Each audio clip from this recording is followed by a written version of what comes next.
Seeing the Xiaomi 17, Xiaomi 17 Max at $47.99. I thought you guys wouldn't even need to watch our video, but we still have to unbox it. Releasing this now really makes me think about this phone in new ways. We've got the 16GB, 512GB white version with that familiar quick release buckle. Whoa, let's the accessories. A 100W USB-A charging brick, and here is a transparent hard plastic case. Listen to this sound. Take out the phone, peel off the film. Its ID design is actually different from the Xiaomi 17. It looks a lot like the 15 or 14. Or you could even say the 13. The entire camera module area is blacked out. Oh, the back is matte. Yeah, it really doesn't pick up fingerprints. The side frame is also a matte textured metal frame. The transition on this frame is really well done. Look at this camera module, right?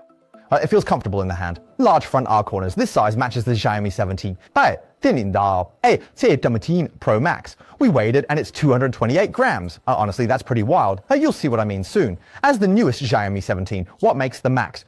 Max. First off, the Max is the screen, right? After all, with its 6.9-inch large radius corner super pixel display, it's easy to see that it's on par with the Pro Max and Ultra models. It really is a highly acclaimed screen. Thanks to the super pixel technology, its display clarity rivals 2K, while its power consumption remains as low as a 1.5K screen. Plus, it features a 3-500 nit sunlight display, Xiaomi Dragon crystal glass, and LTPO technology. It's even compatible with standard tempered glass screen protectors. Second, the Max in terms of performance.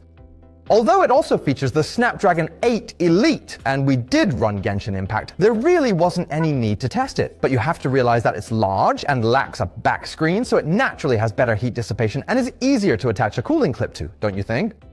Third, the Max is definitely in the battery, and it weighed 228 grams just now. Guess how big the battery is? $8,000 mAh. Let me tell you, there's no need to test the battery life because size is king. Fourth point, the Max is in the camera. I think this is something many consumers might not understand. People will say, oh, didn't Xiaomi just use a 200 megapixel main camera? While it's a first, and the launch touted its multi-story single-shot capability, we know 200 megapixel lets you shoot first and compose later. But it also excels at 2x, not just 1x. This gen, they swapped the 5x periscope for a 3x, which for focal length transitions. Yeah, it's more sensible. And this focal length is indeed much more practical, while also featuring a 15cm telephoto macro. Therefore, I think that in terms of practical imaging, it's truly maxed out. We are going to skip over the standard features like fast charging, ultrasonic sensors, infrared, NFC, and water resistance. However, I really must highlight the significant focus that Xiaomi has placed on speaker performance throughout this year with their new dual 215X units. So, let's go ahead and have a listen to how they sound right now, shall we?